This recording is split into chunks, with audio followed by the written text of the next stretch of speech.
Hi guys, welcome to our channel, Manifesting True Love. I'm Ambition. I'm Swan. And today we're going to be talking about what is love and what is your love language. So we're going to be talking about what is ours, and then we're going to issue you guys a challenge so you can figure out what is your love language and what is a definition of love for you guys, for yourself, or a spouse. So let's get started. Yeah, my definition of love may be different from yours, but when I personally think of love, and I'm sorry I got a serious face because I take love very serious. But when I think of love, I think of it as a verb. It's not something. It's not something you describe. It's really something that you do. It's an action. It's something that you have to do every single day, right? So for me, as soon as I wake up in the morning, the first thing that I think of is Ambition. It's just me wanting to pour love into her. The first time I really knew I was in love with Ambition, my heart felt so full. I felt so sure. Sometimes I think of it as a divine intervention. I was very mature at a young age. As we know, we started dating young, but it was just different. And I really don't know how to explain it, but I remember calling Ambition and telling her, like, I know you don't love me, and this is going to sound crazy, but I think I love you. Not I think I love you, I know I love you. And I know you don't love me right now, but if you allow me to show you my love, one day I know you'll love me too. You said in like 2 weeks, right? Sorry. Because I knew. Were we trying to hide that? So he said in like 2 weeks that of us being together, which is no shame, because again, we all show our love differently. We all like know we love someone differently. So there's no time frame on it, and there's no shame on it either. I think there's a stigma around that, but it's not a bad thing. He felt it then, but I felt it much later, and it's not a bad thing.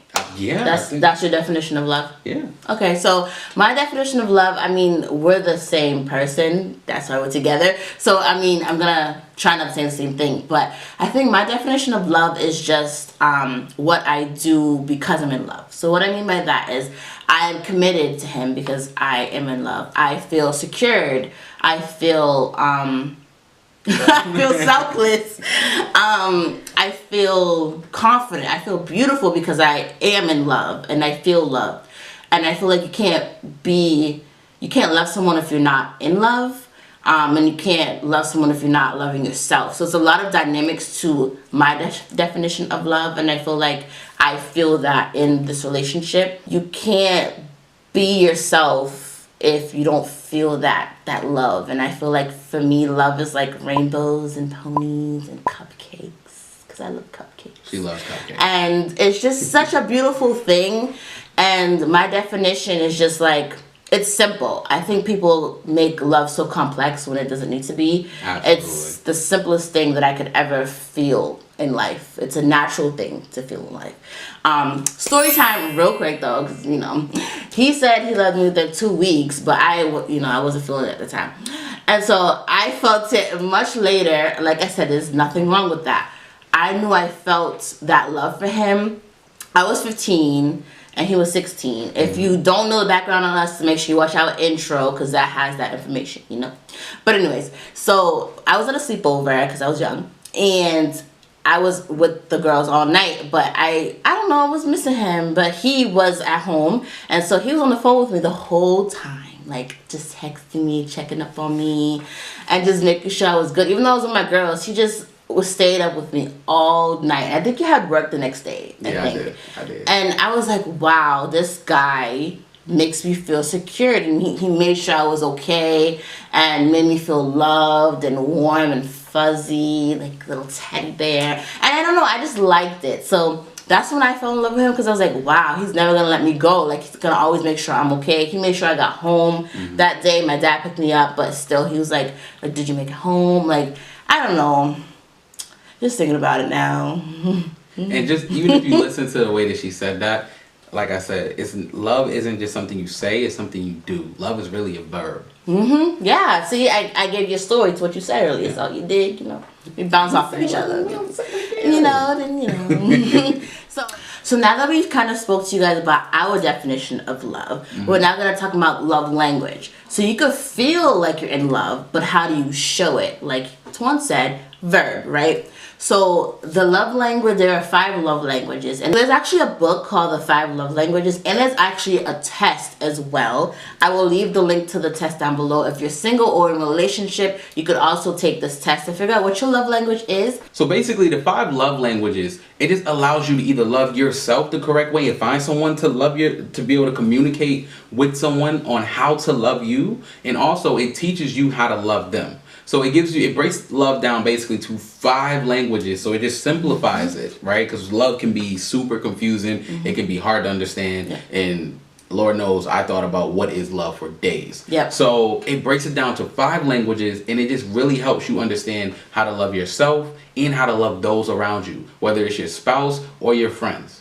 Right. So down in the description bar will be a quiz for you to take. And it's literally 5 minutes. Yeah, it doesn't take that long. You will then figure out what your love language is, your top 5. So we also took the quiz so we could kind of compare results. And lo and behold, we have the same thing. Our love language is quality of time. That's our first one.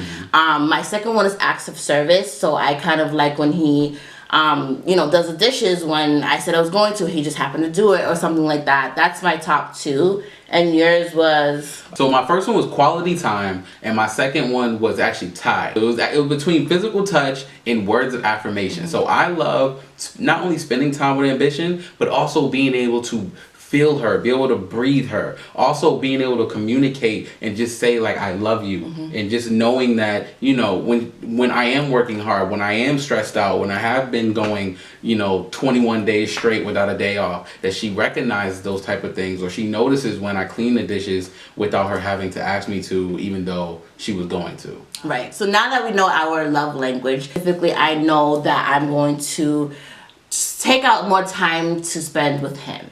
And that could be just anything. I feel like people feel like they have to go outside and spend money, go to the movies, go to a restaurant, something expensive to spend time. But that could just be that we're both on the couch watching our favorite shows. That's quality time. It could just be us cooking together. That's my favorite thing to do with him. So stuff like that is what I'm going to be doing now that I know that that's his love language. And not only what I will be doing, but what I've already started. So if you guys go to our Instagram page and make sure you follow, like I said, Manifesting_true love. Bang. I actually issued a challenge this week where I just challenged, it doesn't matter which spouse it is, to do something. A just because date is what I call it.